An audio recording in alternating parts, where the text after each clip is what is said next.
So, welcome to our doghouse. Basically, it's a fully finished shed so that we can train in it and kind of be away from the kids, and it's an open space that doesn't really get cluttered. I mean, we have various cots and things like that, and we do have some crates out here if we did need to rotate dogs. The echo is a little bit much.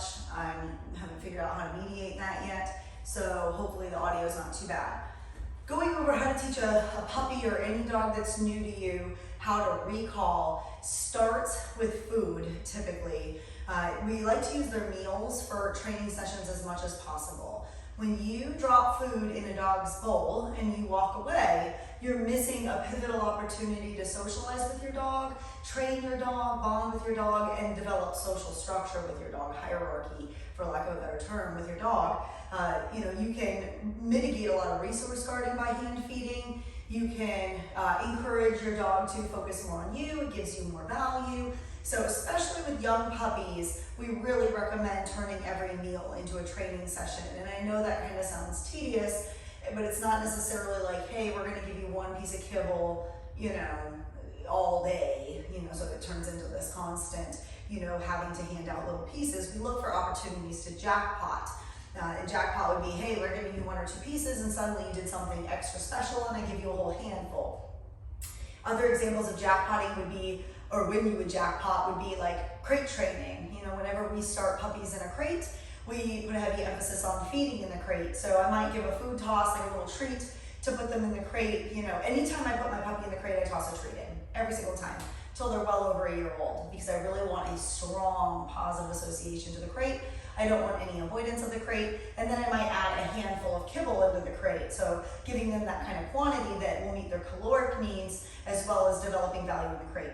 Anytime your dog is out with you, it's a training session. You're either directing it or the dog is. So if we already have an established pattern of behavior, like not coming when called, we need to backpedal a little bit. So leaving your dog on a leash, a long line attached to a collar so that we're able to pick it up and reel the dog in if we need to, and then restructuring how we hand out food. So we don't typically, if our dogs are our personal dogs, get any sort of meals, they would get it at night before bed. And those meals would be contingent on how much training they did throughout the day. So if it was a day that it happens, it's just busy, well then they might get a little bit more at night in their crate, because we're still developing value in the crate, and because some of our personal dogs are a little bit more of a resource guarder when it comes to other dogs. That's a whole other topic. It's always safest to feed them in the crate. Now, when I'm working with a very young puppy, I try to make sure that even if I do top them off in the crate, that I still get 1, 2, 3 sessions that are valuable, hand feeding, one-on-one interaction throughout the day as much as possible. I love doing the climb exercises and extended stay that kind of keeps the dog confined without actually putting them in the crate. And if you did decide to go, with a cot, we like the raised dog beds over like a rug, or something else, like a regular dog bed, because it's easier for the dog to make a distinction whether they're on it or not. This is something that, again, you create value. You drop handfuls of food on the cot and it makes the dog orient to the cot. This also is a great tool to use if you want to get your dog to avoid, getting on the furniture, or a dog that's really pushy at dinner times and kind of trying to creep up on the kitchen table, those kind of things. This is a great way to redirect and give focus, give the dog something to do. So anytime we want to correct an unwanted behavior, we need a desirable behavior ideally to redirect it into. Okay, so I would usually recommend that you would measure out your dog's food. If his current caloric needs, say he gets 2 cups a day, and your current schedule is 3 meals, you divide 2 cups a day into 3 meals a day. What I would say is pre-measure it. Put 1 cup or 2 cups in a little, a quart-sized bag, sandwich bag, Ziploc bag, and say, this is my goal. My goal is to make it through this bag by the end of the day, with the idea that at night, before he goes to bed, as long as he's been very responsive and been working for the food, you're going to go ahead and top him off at the end of the day with whatever's left. Assuming that your dog is otherwise healthy, a healthy weight, we don't have a heavy worm load, we have no pre-existing health conditions that we need to factor in. The first couple days you go onto this system, your puppy may not buy it. He may blow off your kibble, and that's okay. We're not withholding food completely. We are offering and he's refusing. So if throughout the day he's blowing you off and not taking food from your hand, or if he goes outside and the world is more exciting than your food, no problem. He doesn't get that meal at the end of the day. In the beginning, if you have a really hard time with the recall, he may only get to eat when he comes. Now, there's a system that we put into place to teach them how to come every time you call. I'm going to go over that with the puppy. But don't be afraid to skip the meals. A healthy dog can go several days. An adult dog, especially one that's overweight, can go a week or two without eating, and they don't necessarily show any health problems because of that. A young puppy, we obviously don't want him to go several weeks without eating or anything crazy like that. And a young puppy is not going to go that long. And again, we're not offering, we are offering. And if they don't come and they know we have food on us, that's his prerogative. He's telling you he's not hungry. If he was hungry, he would come. Okay, so don't be afraid of saying, hey, he has ADD, he's going off on his own, and he's not paying attention, and then we just withhold the food and try again in a couple hours, and sometimes that might mean the next day or the day after that, until the dog understands that the only opportunity he's going to have to eat is when he's paying attention to you. On that same note, as you're walking around, we recommend having a bait bag of food on you at all times. Especially if it's just dry kibble. I mean, kibble can sit outside. You can have jars placed around your house so that you have kibble that's easily accessible. You want to catch your dog doing right. If he's paying attention to you, especially if he's calm and quiet paying attention to you, you might drop a couple pieces of kibble down.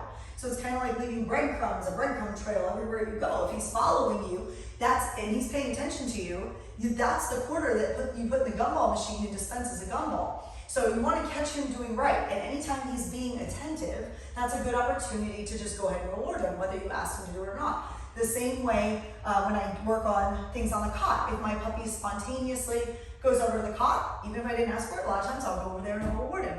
There will come a time when we will expect the dog to do something because we asked it to, and it either disobeyed or offered us the incorrect behavior. And there's things that we do to solidify that training and making sure that they are responding, not just randomly soliciting. But in the beginning, we want an attitude of solicitation. We want the dog to have autonomy. We want them to feel like they are in control. While we don't necessarily want him like in control as in he's just going to go run and chase birds when you really need to get him inside, we want to kind of manipulate the situation to where he thinks that he can direct us, but really we are directing him. So rewarding that spontaneous focus is really important. Huskies in general tend to be independent, they tend to be stubborn, they can be aloof in nature. It's pretty par for the course that they get kind of distracted outside and do their own thing. So that's kind of a breed specific tendency, and obviously there's ranges in every breed. You're going to have some that are just much more compliant, they're much more responsive, and then some that are just could not care less about you. Obviously each breed has its own spectrum of personalities, but in general we can make some assumptions based on the breed. Genetics plays a role in what a purebred dog is. If genetics didn't matter, we wouldn't need purebred dogs. We could have a bloodhound pull, sleds in Alaska the same way a husky could, or a border collie would, be able to track a man down the way a bloodhound does naturally. Pointer puppies, as early as 7-8 weeks, they will inherently point. They will lift that leg up and they'll go into a point. I have bred many litters of German Shepherds and Belgian Malinois. I can tell you none of them point. None of them hold a point. They don't care about birds. Maybe they chase a bird, but they don't point on a bird. That's genetics. So Huskies genetically are more independent. They do tend to have a higher prey drive. Some of them have good food drive. Some of them really couldn't care less, especially if the environment is really stimulating. So you could always, especially when we get into distraction training and trying to proof our recall, adding a very high value food into your training protocol is a great idea. You would typically use chicken, just boneless, skinless chicken breast that's baked. We just bake it all the way through. The dog doesn't care if it's super dried out. We cook it all the way through just for safe handling on our parts, and because our little kids tend to want to eat the chicken after we cooked it. So we do want to make sure that it's safe. I don't eat it at this point, but my kids sometimes will munch on it. Make sure it's safe for human consumption. I don't really care what you use for a treat. I will say that I personally, when I'm training a puppy, I want something that will add to the diet and not detract from it. So if we're using something like Blue Buffalo's training treats, those are not something that in large quantities are appropriate to substitute, if that makes sense. So if my dog's supposed to get 2 cups a day of kibble, and we're dealing with a dog that has extremely low food drive, some dogs just inherently have very low food drive, And we really, especially for the recall, need to add something highly palatable to make them more motivated. I really don't want to substitute for what a box store would call training treats, because they tend to be filled with like salt or dyes or things that are just not something that's going to balance out the diet for a puppy. Now, whole foods, I mean, just like for you, whole foods are better than processed foods. Whole meats are great, you know, boneless, skinless chicken breast. My golden is kind of picky and she doesn't like my adult golden. She does not really like chicken. I use beef for her, just whatever the cheapest lean boneless beef. I do boneless just because I'm lazy and I don't want to boil it. I'd rather bake it and chop it and not have to deal with a bone. You really want lean meats for the most part, because meats that are higher fat, like pork, the skin of poultry, or maybe even dark meat poultry. I find dark meat poultry is not too bad, but pork especially, higher fat beef cuts, or like if you eat a steak and you cut off the fat of it, I mean, sure, you can use that in moderation, but higher fat meats tend to cause more GI upsets than lean meats. So we typically avoid all pork. For dogs, in our experience, just don't really tolerate that. High fat beef we avoid. Eggs are great for dogs, kind of difficult to handle in a training context. If you cooked, you know, a piece of beef or a piece of chicken and cut it up right after you cooked it and then mix it in, say you take like maybe half a cup of that beef and a cup of your kibble and you mix it into that quart-sized bag and you stick it in the fridge overnight, the moisture from that beef is going to leach into the kibble and it's going to soften the kibble. It's going to make it smell more desirable, make the kibble more desirable in general. So you kind of trick your dog into thinking it's a better food and not necessarily be using a whole lot of extras. The other more processed options that I will entertain, like I said, this is what I'm using here for my puppy, is a freeze-dried raw. And really this is for my adult golden retriever. I just happen to have a bag of it on me, so I'm gonna use it for the puppy. I find that my personal dogs tolerate this really well, like switching from this to their regular kibble. It's fairly easy to handle. It is dry, but it is very easy for them, like it kind of crumbles. So especially when we get into motion exercises, like learning how to heel and walk on a leash, we don't want something hard and crunchy that our dog might be chewing and kind of like dropping, and then there's crumbs and it breaks the session up. So having something that is easy to swallow and move on with life is really advantageous. So I do like this freeze-dried stuff. This stuff is very expensive. It's like $50 for a pound and a half or something ridiculous. So this is like not something I typically take to my clients' houses because I either have to charge so much nobody would hire me or I'd go broke using it. Another type of food that we will use for dogs that are really picky would be, there's a brand called Pet Vitals, and you can find it at Walmart. It's like in the pet section, there's a little refrigerator, and it's a dog food roll, and it's not a bad food. Like the ingredients on it don't look too bad. It's about $2 a pound, so on the grand scheme of like, you know, fresh kind of fad diets for dogs, it's pretty cheap. And it's very soft. It does smell like really bad, and it does go bad very quickly. So you need to dice it up, put it in your fridge. It doesn't freeze well either in my experience. Like when I tried to buy the big rolls and dice them up and put them in the freezer, when I get them back out, like the act of freezing and unthawing would make them really squishy. So it's something that you want to buy the smaller rolls, or if you go to PetSmart or Petco, in their refrigeration section, they'll have bigger bags that have little nuggets, little, you know, cooked dog food nuggets. Those start running more expensive if you're using larger quantities. I just bought a bag the other day that was $10 for like, I don't know, a pound and a half or something. It was pretty expensive. But again, if you're using really small amounts and you just are using it to mix into your dog food, making a puppy trail mix just to make your dog food more enticing, those are all really great options that kind of beat out some of the box stores marketing for treats, as far as something that kind of adds to the diet you're feeding and is not taking away from the nutrient profile that you would want your puppy to have. I think that about covers it for right now. Let me go get the puppy and we'll see what we can do. Okay, so this is Mashi, and Mashi has already done some things training-wise. We've already started imprinting some things. One being this cot. You know, I do a lot with this, and we do this at our co-op. I don't like her jumping. I don't like feet on me. Right now, I'm going to ignore that, and when she goes back down spontaneously, or when she goes down spontaneously, I will reward that. So never do I reward her for jumping on me, and eventually, if I need to, I will introduce some sort of correction for that. Now, in the beginning, when I am teaching my puppy a recall. Just right here, all I say is, Mashi, come, and I feed her, okay? Mashi, come, good. Mashi, come. So what she's understanding is when she hears Mashi, come, it good. So she snapped her head back. She knows that food is coming. So I'm not really worried right this second about her actually coming to me. I'm trying to make her understand what the words will mean and what follows when she hears that. So say, Mashi, come, good. From here, I don't want the jumping, good. So I reward the back count. From here, I'm gonna walk backwards, okay? I'm pretty sure she's gonna follow me because like I said, we've already done some things like this. When she starts, when I know 100% she is committed to coming to me, I will say those words. In the beginning, I'm not expecting her to go far distances. So it'll be like this, Mashi, come, good. She's already committed, right? I didn't actually call her. There was no chance that she was not gonna come. She was already committed. So I mark her actions, her coming to me with Mashi, come, and then I feed her, okay? This is the first time she's been worked with today, and we can see she's a little bit excited. Good, Mashi, come, good, good. Teaser, Mashi, come, good. Then you see how she's going into a sit? This is something else I teach very quickly with the recall. That when I recall my dog, I really want them to sit because eventually I may need this to put the leash on. It might be because, somebody's gonna come pet them or another dog is coming, who knows? So eventually I want them to know when I say dog come, it means you come and you sit front and you wait there. Mashi, come, good girl, good. And then breathe, get her to go away. I might toss a piece of food.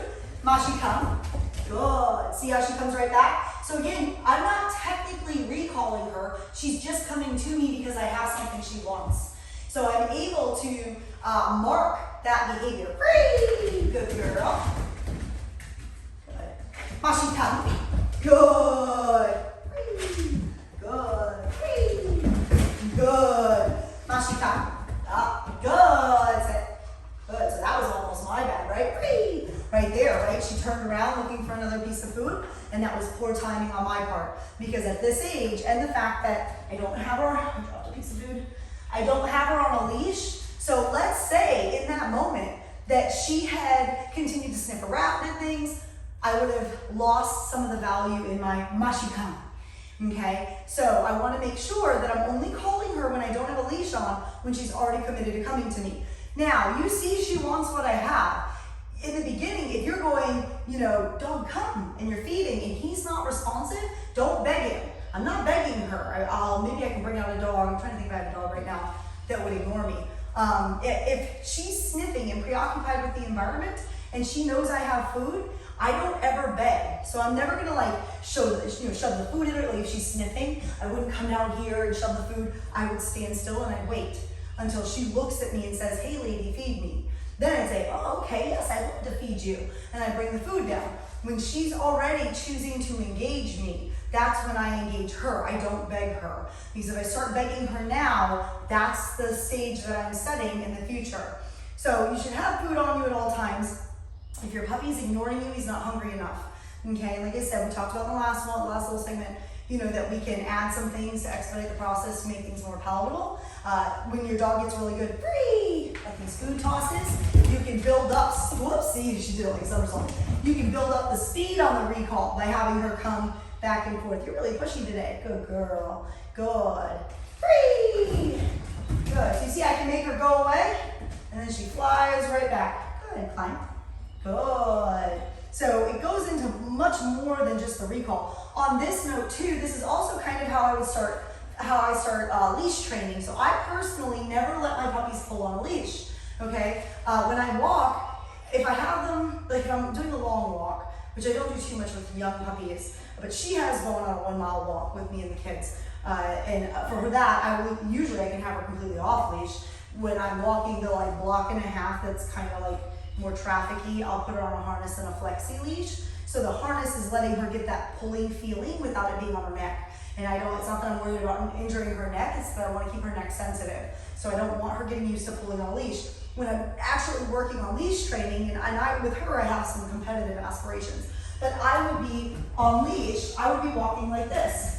And I would have my bait bag, she She already has a little bit of that knowing to sit when I stop. But I would be feeding her like this while she's on a leash and being walked, okay? I'm feeding her a little more frequently because, like I said, I've already started some competitive elements of her left side walking, but I would be feeding frequently. You don't have to feed quite this often, where I'm kind of having a nibble as I go. But I want my dog, again, if my puppy, if my puppy is focused on me because I have food, we're mitigating the leash pulling just because they want food. So if you have a puppy that's super like, watch, if I just walk around, see, like the door is open to the shed. I was hoping that might help with the echo, but it doesn't seem to be helping. But you see how as I walk around, I'm not telling her anything. She's just orienting to me. She may hop on the cot because that's an exercise she's done a lot of. Free! Good. And I tell her free off the cot because I don't want, when I tell her climb, eventually I'm gonna want her to stay there and it be on my terms that she goes ahead and gets off that cot, okay? But you see as I walk around, I just randomly reward her for staying close, okay? And she just knows that there's value in that. Good, pretty, climb. So lots and lots of food. Like I said, to review in the beginning, we just, see she's not looking at me. Wait till she's focused. Mashi come. Good. Mashi come. Good. And then from here, I walk backwards. Mashi come. Good. Good girl. Sounds like when my kids got outside. Good. Free. I can do some food tosses, make it super fun. Mashi come. Good girl. Good. Good girl. Good. Free. Climb. Something else worth mentioning, obviously she's being really responsive right now. You really want these sessions to be 2 or 3 minutes, like literally set a timer on your phone. Free! Because you don't want your puppy ending the session and you don't want them getting bored and walking away. So this session is already too long, but I'm doing it for the sake of demonstrating because she's doing so good right now. But anyway, I hope this gives you a start. Get this part down. If you can send me a video of it, I can critique it. And then I can kind of show you how to build from here. So like I said, we want them to understand that Koda come means, hey, I'm giving you food. Only recall him when he's looking at you. Take him off the welfare check. Stop feeding him in a bowl. Have a bait bag on you. $20 bag at where did I get this? PetSmart. Or you can go to Lowe's and get a $2 meal bag. Most of the time I use those. And that way you can always have food on you. Jars of food all over the place. Let me know if there is something I might have missed or that if you have any questions. And I can always make another video. All right, say thank you. Oh, you accidentally spit it out. Say thank you, Ms. Mashi. You did a good job. Great.